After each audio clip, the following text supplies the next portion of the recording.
Hello, everyone. I'm Michael Stauffer. I'm co-founder at Vizmoo. We're a startup working on Groove Catcher. It's a VR-based system of therapeutic interventions for neurodivergent populations. So this means people with autism, ADHD, other kinds of neurodevelopmental and sensory integration differences, as well as behavioral and emotional regulation challenges. We're making movement-based therapies that are fun. They're filled with music and dance, and they keep kids engaged and excited. Movement-based therapies require a lot of repetition, so engagement is critically important for success. We integrate practices from occupational, dance, and music therapies to make this happen. Here's a short video showing Groove Catcher's basic gameplay so you can get an idea of the core experience.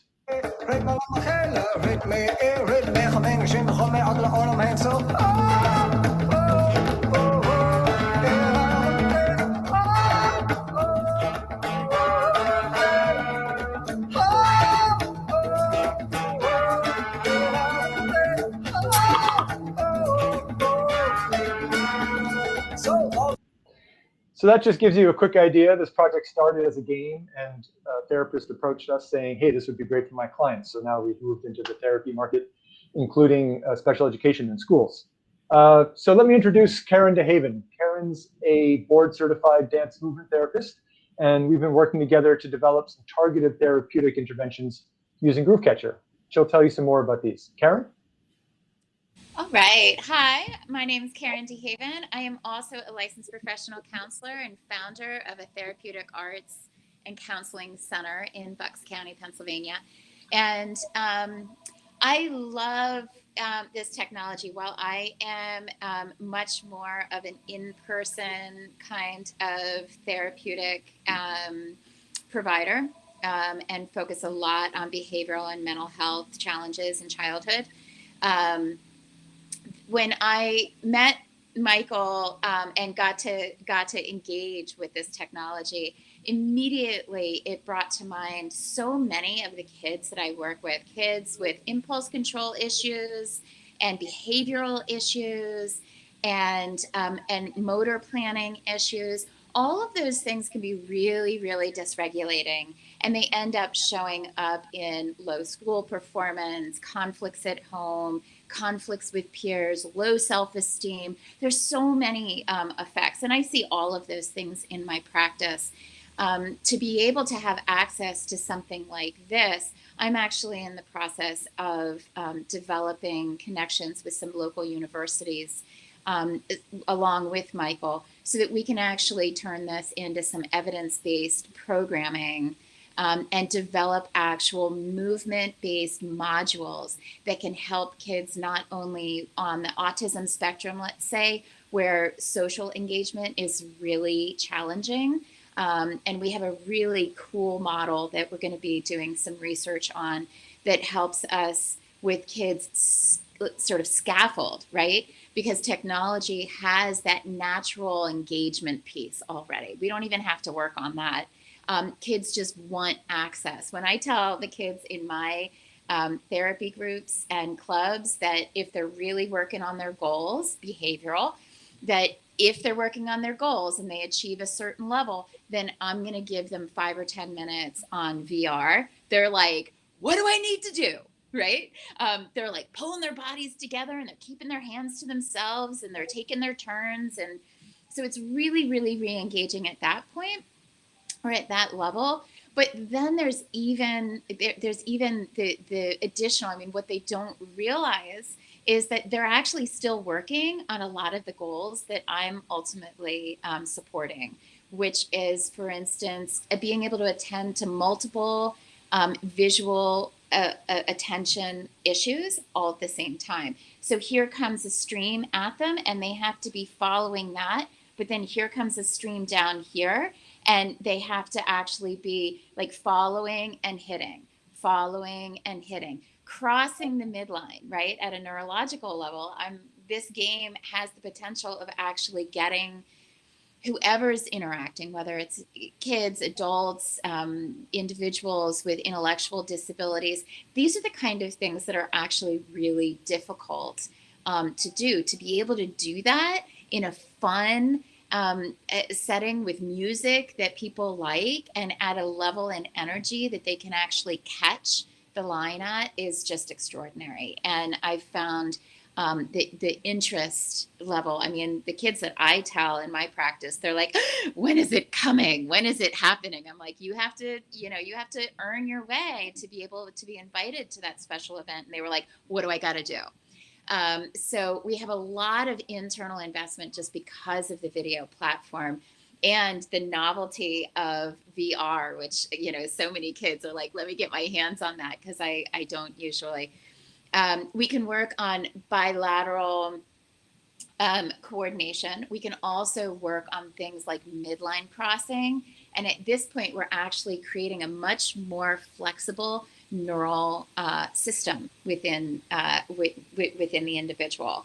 And that type of bilateral movement repertory, being able to do it, whether it's parallel or actually crossed, has a lot to do with the mental flexibility and the ability to be adaptive, right? So that's how a lot of the technologies and in the way that Michael has developed this really has the potential of tapping in not only at the social emotional element, but also at the neurological element. And when you have investment and they'll practice 5-10 minutes at a time, not even knowing that they're working their mental flexibility, well, let's just choose a song that they like and move ahead. The other piece that we're really going to be focusing on as well is, if anybody has heard about mirror neurons and how important they are for social engagement. When you have a child who has limited social engagement, they're missing out on opportunities that teach us about the back and forth connectivity. And when that happens, kids quickly fall behind socially. So to be able to first interact with technology, no social demand at all, it's just fun and games. And then eventually to scaffold that up so that the image in front of you is actually perhaps looks like an avatar or a character. And then slowly that avatar or character actually turns into, I don't know, a friend's, getting a friend's visual on it, or a parent or a teacher. That's how that way of engaging and then keeping the tolerance of engagement there can be really beneficial, and it naturally shifts over into the academic realms where lots of intensive learning can be done. And I know, Maria, you can speak a lot more on that from your position and what you're bringing to this conversation. So of course my name's Maria Petzos. I'm a supervisor of special services in Mercer County, New Jersey. I work with students from pre-K all the way up into the life skills. So they would go to school and continue with us from 18 to 21. I have to mirror a lot of what Karen said. We're in a time where we've had a pandemic. So we've had to be forced to go in and look at technology, but there were a couple of areas that we just had not had any opportunities to get into. And I have to say, for related services, so related services is speech, occupational therapy, and physical therapy. There really hasn't been much out there to support those students and those clinicians during this time. So we are in some ways very archaic in what we're presenting to our kids. So when I met Michael and he was talking about this program, I said, well, why don't you come over to the house and let's see how it works. I also have a child that's 22 years old with autism. So he was the first one to try it. It was fascinating. I even got to try it. And I have to say, I am not a video girl. I don't like video games.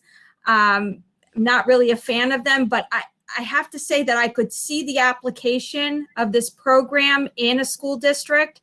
Not only what Karen said about crossing the midline, about social emotional, but I was thinking reflectively when I was actually engaged in the game that I got into a flow. I forgot where I was for a while I was engaging in that game. And it made me think of and connect to those students that have attentional difficulties and that we're always trying to engage in activities, that this might actually be a game to bring them in and to teach them what flow is, to get them engaged in that piece of it. So when they're actually able to sit down and attend, they have that same feeling of actually being able to engage in their academic skills. So, you know, I could see a lot of application. I'm also a board certified behavior analyst, so I like data. So I know Michael and I talked about different ways of getting baseline for our kids and then being able to see if those interventions and this game actually help them in certain areas that they're struggling in. So I could see the application.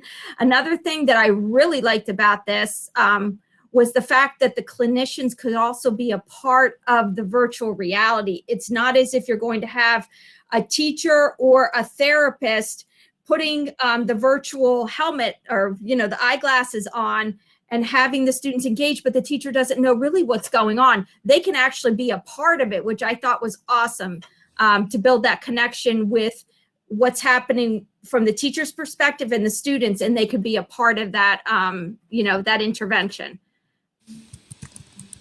Yeah, well, thank you, Maria. So in summary, these tools, the first types of interventions we're looking at are emotional regulation, both sort of in some training aspect, but also in an immediate sense, getting a child ready for class, either down-regulate them or up-regulate them, to speak, you know, very technically. And then also mirroring training, like Karen touched on. So this is very important also for learning social communication, which of course is very important for learning in school. So we're developing very specific methodology within the game to help with mirroring. And then these kinds of bilateral motor neuron integration, sensory integration trainings that a lot of occupational therapists will be very interested in for their clients in the schools. If you have questions, please get in touch. I put my email in the chat. Please get in touch with our specialists, Karen and Maria, as you wish.